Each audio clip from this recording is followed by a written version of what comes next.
Salut les aventuriers de l'hypnose, alors aujourd'hui je vais répondre à l'une des questions que vous m'avez envoyées, c'est Christelle qui m'a posé cette question, comment savoir que l'on est bien en état d'hypnose alors sa question plus précisément c'était comment savoir si l'on est bien en induction. Alors je rappelle que l'induction c'est la technique qui va induire l'état d'hypnose, donc autrement dit l'état de conscience modifié. Donc l'induction c'est une technique, donc la question c'est pas tant comment savoir que l'on est bien en induction, c'est comment savoir que l'on est bien sous hypnose ou en état de conscience modifié.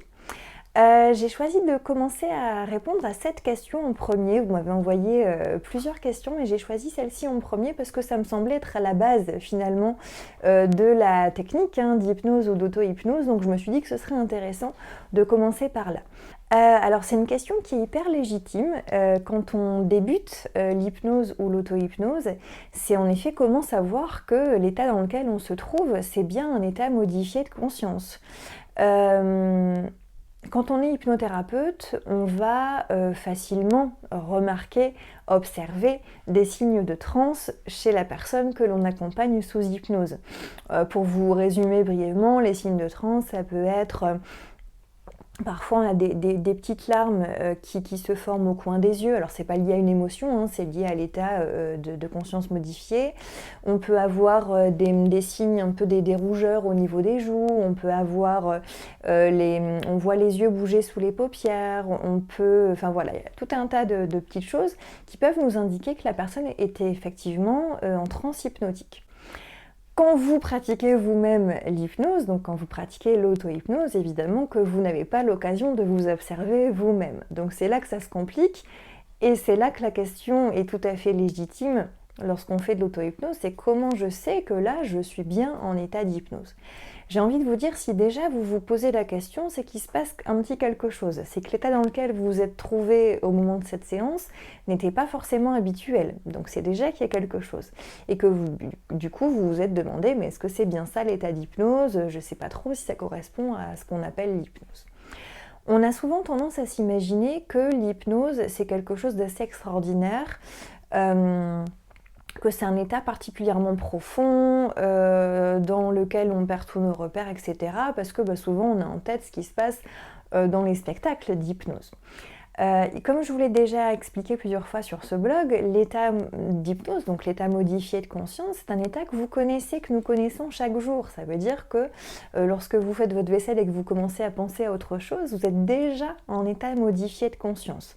Ce que je veux dire par là, c'est qu'il ne faut pas forcément vous attendre à quelque chose de complètement dingue et de complètement hallucinant lorsque vous pratiquez l'auto-hypnose. Ça peut vous arriver, il y a des personnes qui vont très vite partir, et qui sont très très réceptifs à l'hypnose et qui vont partir dans un état profond d'hypnose. Mais il faut quand même savoir qu'en auto-hypnose, nous restons guides de nous-mêmes dans la séance. Ce qui veut dire que l'état de transe peut parfois ne pas être aussi profond qu'il le serait si vous vous laissez guider par un hypnothérapeute. Et ça se comprend, puisque quelque part la partie consciente doit rester aussi un peu là pour guider l'expérience qui est en train de se produire. Donc voilà, ça c'était pour poser un peu les choses. Maintenant je vais répondre concrètement à la question de Christelle, parce que je pense qu'elle attend ma réponse et que vous aussi. Moi je vous renverrai dans un premier temps au bonus que vous avez peut-être déjà téléchargé, si ce n'est pas le cas faites-le, dans lequel je vous propose, alors c'est mon bonus qui s'appelle 10 conseils pour vous initier facilement à l'auto-hypnose.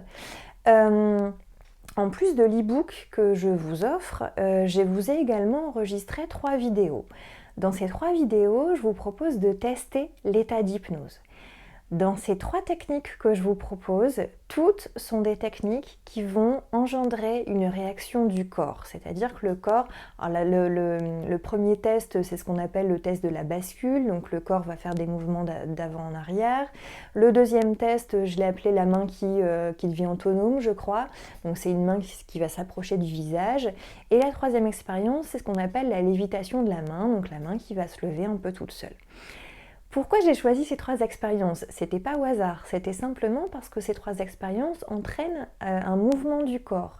Et du coup, il vous est beaucoup plus facile d'observer qu'il se passe quelque chose. Alors après, vous allez me dire, oui, mais alors je fais le test, mais je me demande si la main, est-ce que c'est pas moi qui la lève ou est-ce qu'elle se lève toute seule ? Encore une fois, si vous vous posez la question, c'est qu'il se passe quelque chose. Ce que vous pouvez observer, ceci dit, dans les fameux signes indicateurs de la transe, ce dont je vous parlais tout à l'heure, lorsqu'on est hypnothérapeute, qu'on observe des signes de transe, il y a quand même quelque chose que vous pouvez observer par vous-même quand vous vous livrez à ces petits jeux, à ces petits exercices de transe hypnotique, c'est que les mouvements induits par l'état d'hypnose vont avoir tendance à être assez saccadés. C'est-à-dire que si vous faites le test de la lévitation de la main ne va pas, si vous êtes vraiment en état d'hypnose, la main elle va pas se lever comme ça d'un coup. La main elle va plutôt faire des petits mouvements très très saccadés. Alors j'ai du mal à le faire là parce que justement je suis pas sous hypnose, mais en état d'hypnose on peut observer que les mouvements sont très très très saccadés.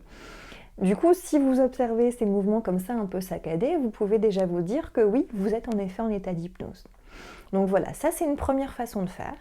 Maintenant, si vous voulez, j'allais dire approfondir cet état d'hypnose, que vous dites ouais je sens qu'il se passe un truc mais quand même j'aimerais bien aller un peu plus loin. Il y a une technique dont j'ai encore jamais parlé sur le blog, du coup j'en profite, ce qu'on appelle le fractionnement. Le fractionnement, qu'est-ce que c'est? C'est simplement que vous allez commencer à induire l'état d'hypnose en utilisant une des techniques d'induction de votre choix. J'en propose déjà quelques-unes là sur le blog.